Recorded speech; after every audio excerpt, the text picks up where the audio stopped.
In our previous videos, we listed the reasons the Western and the Eastern Roman empires collapsed, and while the end of these two empires brought a great turmoil, the end of the Roman Republic was arguably one of the worst events of the political and cultural history. So, let's see why the Roman Republic fell. Here are 10 reasons why it happened. In the beginning, Roman Republic was a city-state, and given its political structure was a somewhat improved version of Greek polis. Republic gained more lands through conquest, and controlling them became more difficult. Lack of long-distance communication made it impossible to keep the pulse on the events. Eventually, Rome had to transform into monarchic state in order to get more centralized leadership or lose its territory. It may sound strange, but Republic also lacked lands.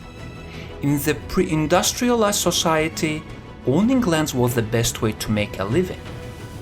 In early days, the fields were divided among the citizens, but eventually some got poorer and had to sell their property to the richer, which meant that a small percentage of the population started controlling a bigger chunk of the land. Continued marginalization of citizens, dispute over lands, and attempts to pass a land reform were central to all problems of the late Republic. Romans were conquering lands and turning losing enemies into slaves at a fast rate. Slave labor was much cheaper, and big landowners naturally preferred it. All that forced more Romans into poverty, and the only way for the poor to make something out of their lives was joining the legions. Eventually that brought down the Republic, as the loyalty of these new legionaries belonged to the generals rather than Republic. By law, only those with land were allowed to be legionaries, and as more citizens were losing their lands, the number of recruits was dropping. Due to that, General Gaius Marius was forced to reform the legion and allow poor in it. Initially that gave many new recruits, but as we mentioned before, new legionaries cared more about their generals than the Republic, as their wages and possibility of getting land were tied to those generals.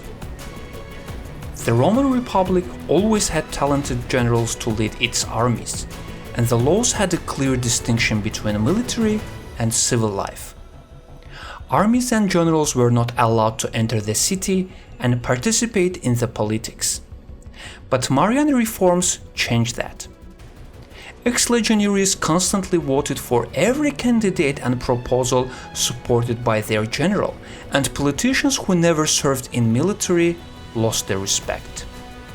By the end of the Republic, many citizens associated themselves with the generals they served under, and designation like Pompeian or Caesarian became typical. Traditionally, the Republic was ruled by patricians, and although there were some arguments within this class, they still were able to govern together. But their numbers was limited, and as more lands were conquered, more citizens belonging to the class called equites or knights got rich, and through that got enough influence on the political process to challenge the patricians. The last 300 years of the Republic, two groups constantly clashed in order to get the upper hand, and eventually equites got enough power to help install the empire. Administering territory as big as the Roman Republic by the end of the 2nd century BC was very difficult. The new group called publicans appeared on the scene in the 8th century, and their job was basically buying rights for the taxation of the provinces from the Senate. Taxation of each province was auctioned off, and publican who paid most was granted the right to tax it for a period of time. Obviously, publicans needed to get their money back, so they did their best to plunder designated provinces. It made the provinces more susceptible to rebellions and allowed rich publicans to buy off senatorial votes. Although we consider the Roman Republic a democracy with a highly structured government, it was quite different from what we may see today.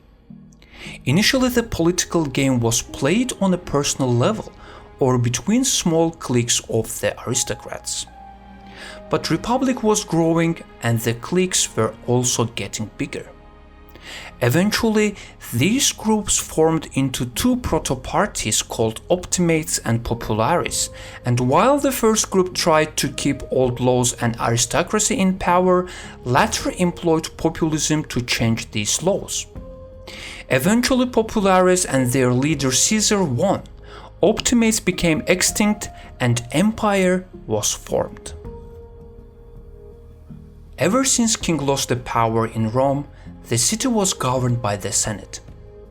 The lower-class citizens, plebeians, had assemblies that technically had to protect their rights, but in practice, all the power belonged to patricians. The struggle between the plebeians and patricians dominated republican politics in the 4th and 3rd centuries BC, and in 287 BC, decisions of the plebeian council applied to everyone in the city. Still, most of the politicking happened in the walls of the Senate. However, Populares leaned on the assemblies heavily in their fight against Optimates, and they tried to bring all the issues before the people. In assemblies, their populist views gave them unlimited power. Unfortunately, it was problematic for the Republican rule, as Optimates also tried to gather more support in the assemblies, and that led to a vicious cycle of violence. At the beginning of the 1st century BC, Republic entered the state of the constant turmoil.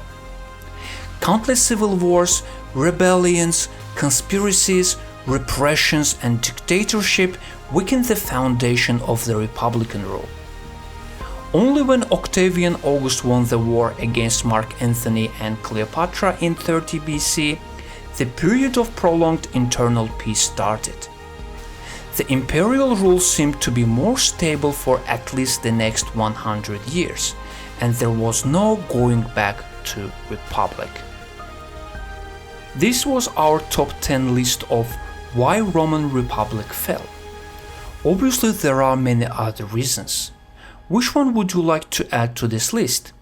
Please don't forget to like, share, and subscribe to our channel. This was Nurux and Phoenix channel, and we will catch you on the next one.